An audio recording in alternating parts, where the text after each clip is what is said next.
the table. A real offer, not a negotiating position dressed up as an offer. An actual path to ending this war, preserving American credibility, and getting our people home. Trump rejected it. And in rejecting it, he chose the one option, of the three available to him, that leads directly to a confrontation not just with Iran, but with China, Russia, Turkey, Egypt, and every country in between that has been watching this war and calculating what it means for them. I want to be precise about what just happened, because the language coming out of Washington is designed to obscure it. The president presents his approach as leverage, as strength, as the strategic patience of a man who knows he's winning and can afford to wait. It is none of those things. What it is the Roy Cohn School of Business applied to nuclear-armed geopolitics. Deny everything, threaten everybody, declare victory no matter what, and when the situation demands a decision, reach for the option that lets you look strong in the moment, regardless of what it produces 6 months from now. 6 months from now is not going to be okay. 6 months from now, if we continue on the path Trump just chose, the entire global energy architecture will have been damaged in ways that take 5 to 10 years to repair. The American military will have consumed munitions it cannot replace. And we will have given China the one thing it has been waiting for. The proof that America is so consumed by its commitments in the Middle East that it cannot respond to anything else. That is what rejecting Iran's offer means. That is the option Trump chose. And I want to make sure every American who is paying attention understands exactly what was thrown away. Let me tell you something about offers made in wartime, and about what it means when they are rejected. I have been in negotiations. I have been at tables where adversaries who were fighting each other put proposals on the table that neither side was entirely comfortable with, because that is what a real proposal looks like. A proposal that gives the other side everything it wants is not a proposal. It is a demand. A real proposal costs something. It requires something, and it gives something in return. The offer Iran put forward was a real proposal. It was not a capitulation. Nobody who has studied this situation for more than 5 minutes expected Iran to capitulate. They have 45,000 missiles. Their leadership has hardened through this war, not softened, and their population has been unified by the bombing rather than turned against the government. Capitulation was never on the table. Capitulation, but an arrangement, a structured withdrawal from the most dangerous aspects of the current confrontation, with face-saving formulas for both sides, with a path that allowed Trump to claim something and Iran to claim something and the rest of the world to exhale. That was on the table, and it was rejected. Now, I have tried to understand this decision from every angle available to me. I have talked to people who have insight into how it was made, and what I keep coming back to is something I said months ago, when this war was still in its early stages, and that I have been saying in various forms since then.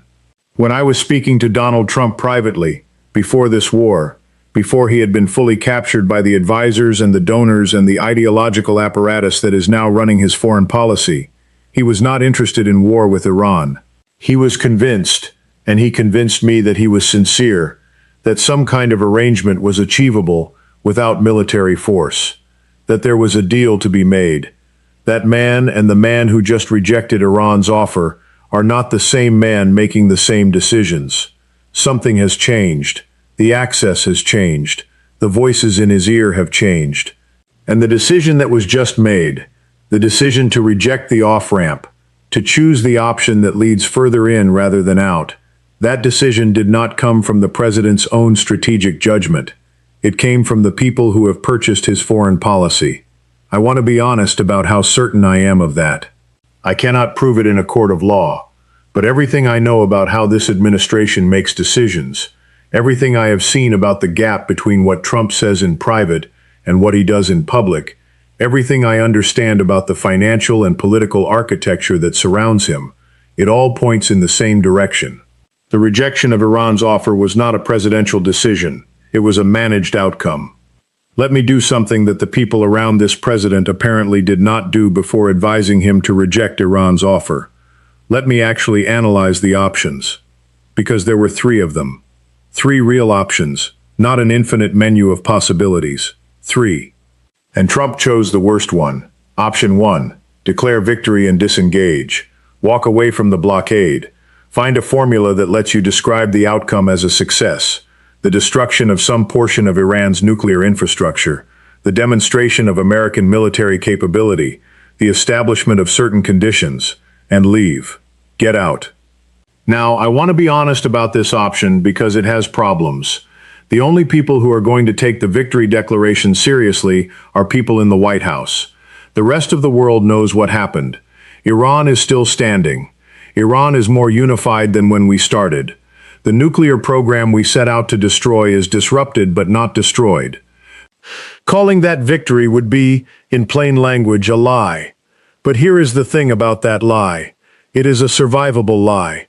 It is the kind of lie that great powers tell themselves at the end of wars that did not go as planned, and that historians later write about with a mixture of disapproval and understanding.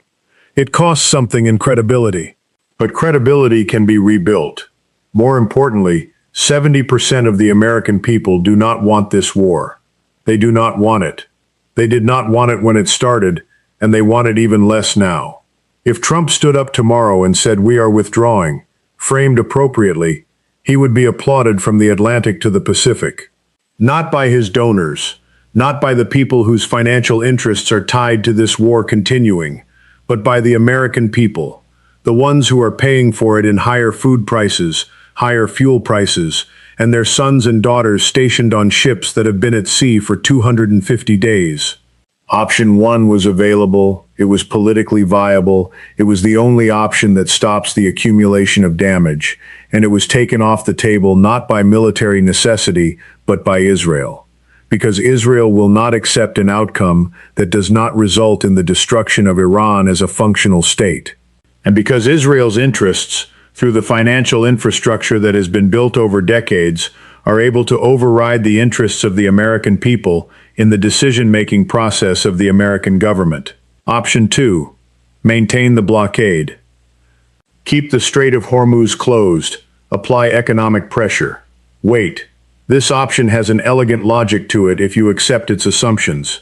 The assumption is that the economic pain of the blockade will eventually produce Iranian capitulation or internal collapse. That the Iranian government will, faced with currency devaluation, import restrictions, and the accumulated suffering of its population, decide that the costs of continuing exceed the costs of whatever deal America is offering. Every serious analyst of Iran that I know or have read says this assumption is wrong. I will tell you why. Iran has approximately 80 to 90% domestic food production. They can feed their population. They have built stockpiles. They have experience, long experience, dating back to the sanctions regime that preceded this war, of operating under economic isolation. The Iranian economy is not pleasant under these conditions, but it does not collapse. The evidence for this is the fact that they have been operating under various forms of economic warfare for decades, and the government is still there. Meanwhile, the blockade is producing consequences for everyone else that are deeply consequential. 47 types of petroleum products cannot leave the Persian Gulf.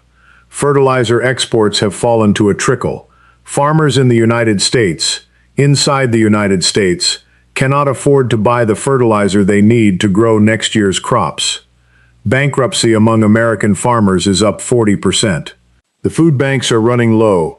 The shelves at the grocery store are going to start reflecting this within months. You cannot print petroleum. You cannot print fertilizer. You cannot print the nitrogen and phosphates that underpin the agricultural productivity that feeds this country. The blockade is a weapon that is destroying us as it fails to destroy Iran. Option 3. Go back in. Resume kinetic operations. More bombs, more missiles, more violence, in the hope that this time the outcome will be different. This is the option Trump chose, and it is the worst of the three. I will explain why it leads to world war. But first I need you to understand something about the Iranian response to this choice. Iran has promised, publicly, explicitly, without ambiguity, that any resumption of kinetic operations will be met not with proportional response, but with maximum response. They will not assess the scale of our attack and calibrate their response accordingly. They will respond to the fact of renewed attack, and their response will include strikes on energy infrastructure across the entire Gulf region. That is not a bluff. Iran does not bluff in this domain. They have been consistent. They have been disciplined. They have done what they said they would do throughout this conflict. When they said they would hit American positions, they hit American positions. When they said they would respond to Israeli strikes with missile salvos, they fired missile salvos.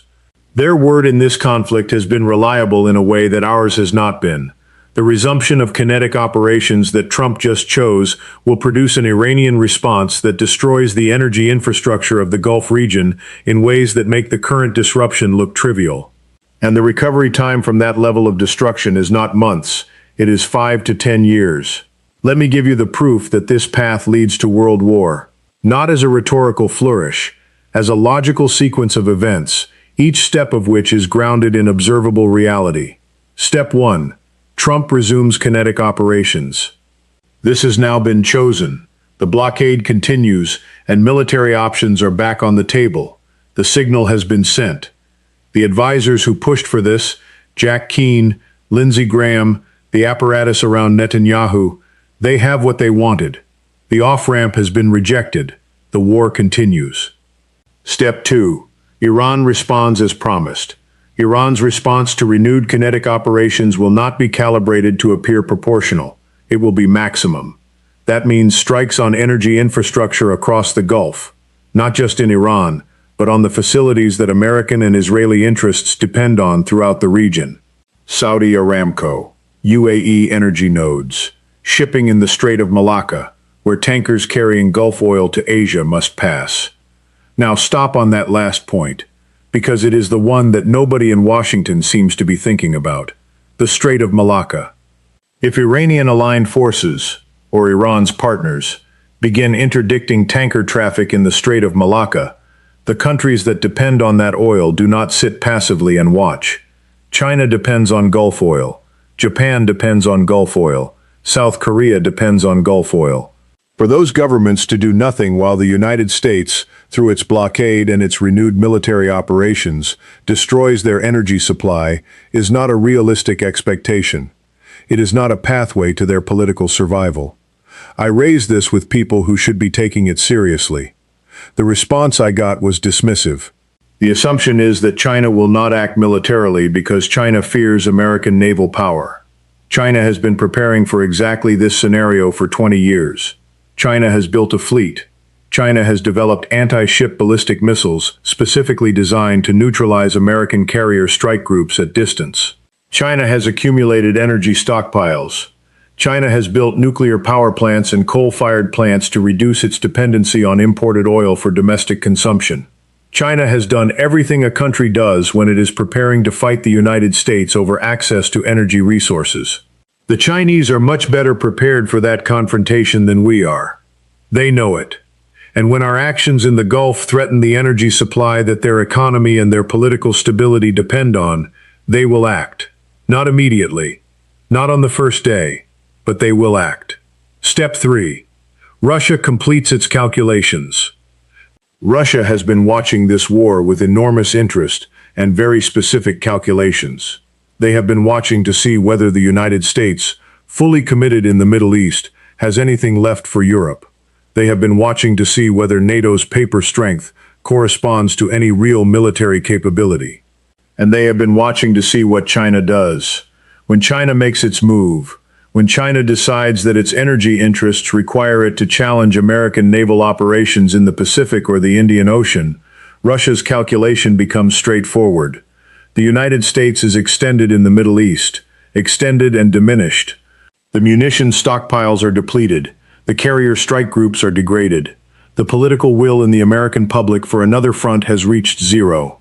Russia will finish what it has been doing in Ukraine, and then it will do whatever it assesses it can do in Europe with the remaining American military capability in that theater. And from what I know about what is left in Europe, from what the NATO military analysis I have access to says, the answer is not much. Step 4. Turkey and Egypt make their decisions. Turkey is a NATO ally. It is also the most powerful single military state in NATO, and it has every capability that Iran has been deploying against us. Turkey does not want this war. So Turkey has not wanted this war from the beginning. Erdogan has been saying this clearly and consistently. He believes, and he is correct, that the intelligence about the threat to Trump's plane was fabricated to sabotage negotiations and keep Trump afraid of Iran.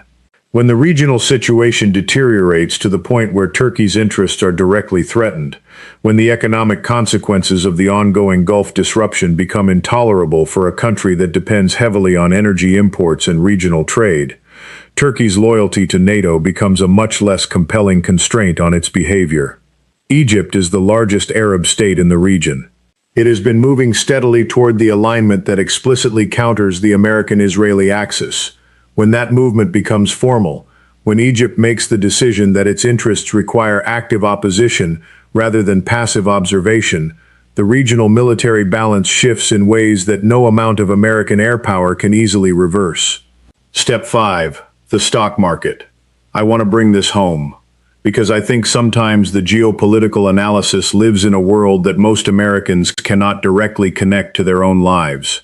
Trump's presidency has been built, in significant part, on the performance of the stock market. It is the metric he returns to. It is the proof he offers that his policies are working, and right now the market is absorbing what is happening with remarkable resilience, partly because Trump keeps making statements designed to calm it, partly because the full economic consequences of the Gulf disruption have not yet hit consumer prices in ways that are undeniable. That changes. The analysts and economists I talk to are telling me that the timeline for the pain to become undeniable at the consumer level is 3 to 4 months, maybe a little longer, but not much longer.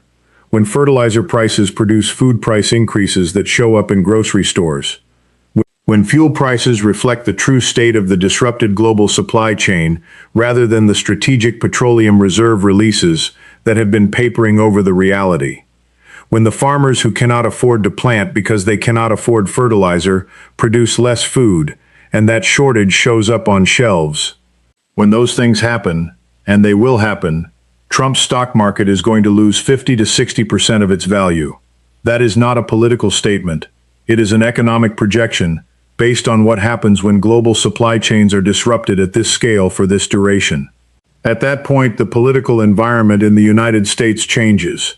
And it changes in ways that could make the military situation irrelevant, because the president who chose the option that led here will be dealing with something much closer to home. I want to name names. Because I think the abstraction of advisors and donors and the people around the president has allowed the people who made this decision to remain invisible. Who convinced Trump to reject Iran's offer? Start with Jack Keane, retired 4-star general. Presented on television as the adult in the room, the military professional whose judgment should be trusted above all others. Here is what Jack Keane is actually saying. I want to be precise because I believe in quoting accurately. He is saying that the Iranian government will ride out any economic pressure because hardliners don't care about their population's suffering, and therefore the only option is to go back to combat operations. Let me address that argument directly, because it sounds strategically coherent if you don't examine its assumptions. The assumption is that the Iranian government is indifferent to its population's welfare, and therefore economic pressure cannot produce change. The follow-on conclusion is that only military destruction of the government produces change. Both parts of this argument are wrong. The Iranian government is not indifferent to its population. It is fighting for survival in a way that requires it to maintain a population that supports its continued existence. The radicalization of the population under 40, which Keane's argument completely ignores, means that the replacement for any government that capitulates would be far more extreme, far more anti-American, and far more committed to maximum retaliation. You cannot bomb Iran into a government that is more accommodating to American interests. The historical evidence for this is overwhelming, and Keane either doesn't know it or is choosing to ignore it. The suggestion that we go back to killing everyone who could possibly contribute to a negotiation. I want to say something about that proposal plainly. If you kill everyone who could negotiate, you have no one to negotiate with. You have not produced a solution. You have produced a void that fills with people who are younger, more radicalized, and more committed to fighting to the last. That is what always happens. It happened with the Soviet leadership when Stalin purged his generals. It happened in Vietnam. It is happening in Iran. Then there is Lindsey Graham. Graham has been consistent throughout this war in advocating for the most extreme options. He represents a political tradition that has been wrong about the Middle East.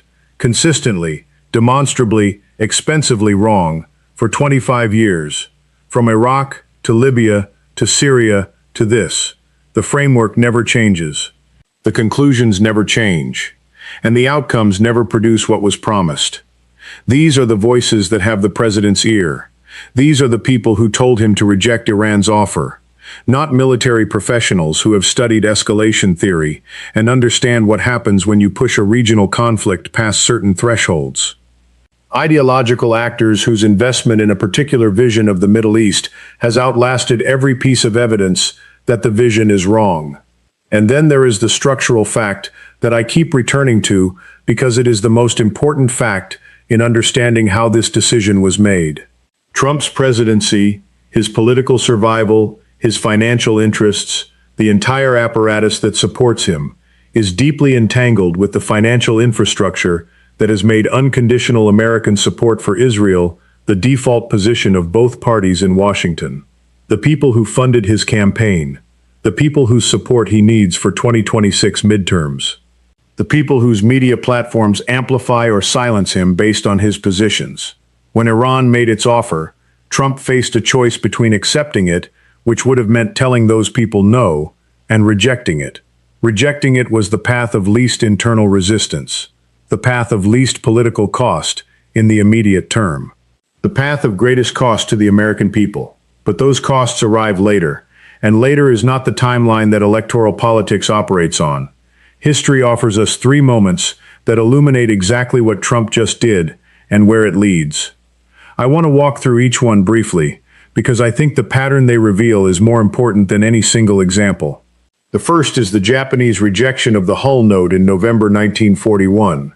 In the weeks before Pearl Harbor, the Roosevelt administration presented Japan with what became known as the Hull Note, a set of conditions under which American economic pressure on Japan would be relieved.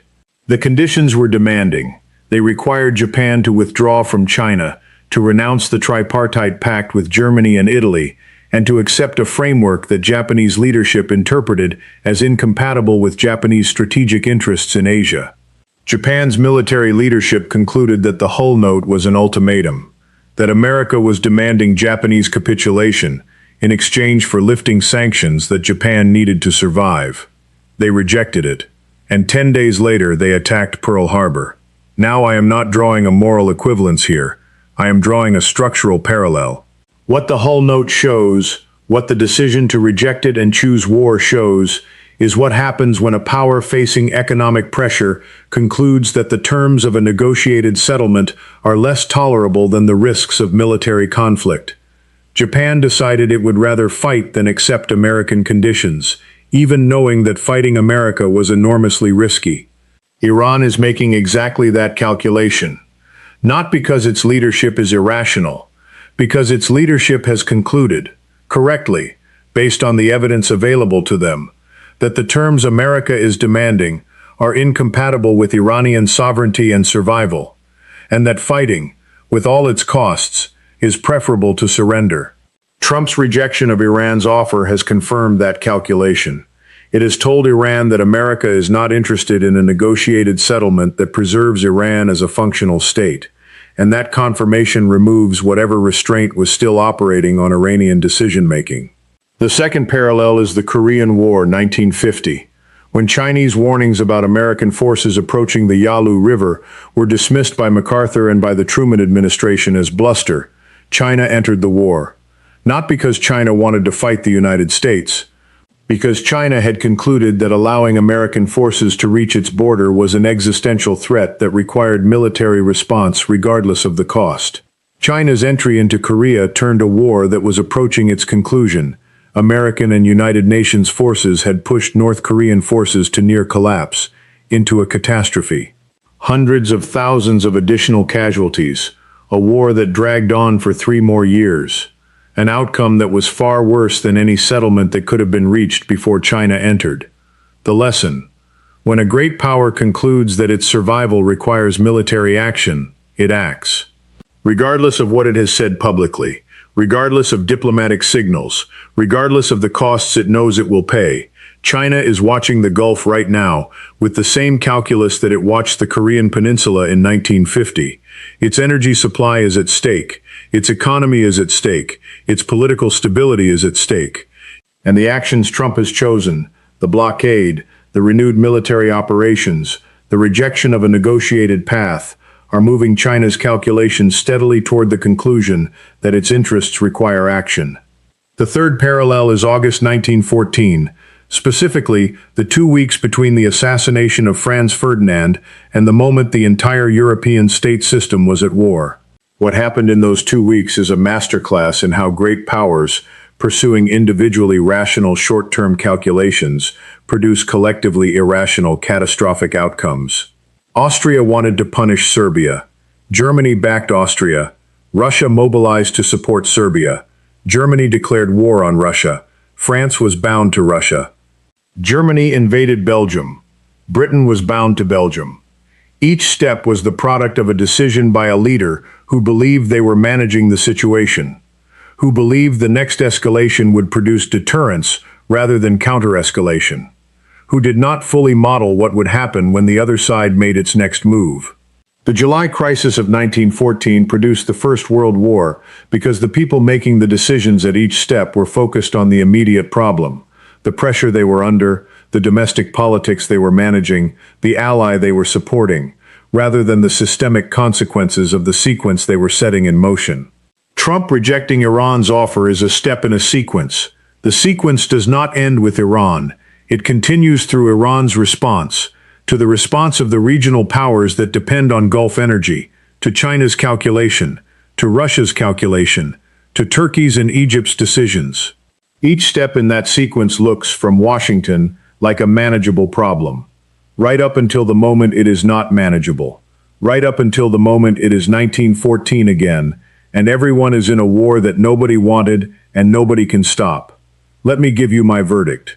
Trump rejected a real offer. He did it because the people who have purchased his foreign policy cannot accept an outcome that leaves Iran standing, and because rejecting it was the path of least immediate political resistance. The option he chose, resuming military pressure, maintaining the blockade, going back to kinetic operations, does not lead to Iranian capitulation. Iran will not capitulate. The evidence for this is overwhelming and was available to anyone who looked at it honestly before the decision was made. What it leads to is a sequence of escalation that involves China, Russia, Turkey, Egypt, and every other power that has a stake in what happens in the Persian Gulf. You cannot print petroleum. You cannot print fertilizer. You cannot print the food that depends on both. The American people are going to feel this. In 3 months, in 6 months, in ways that show up in their grocery bills and their gas prices, and the farms that go bankrupt and the food banks that run out.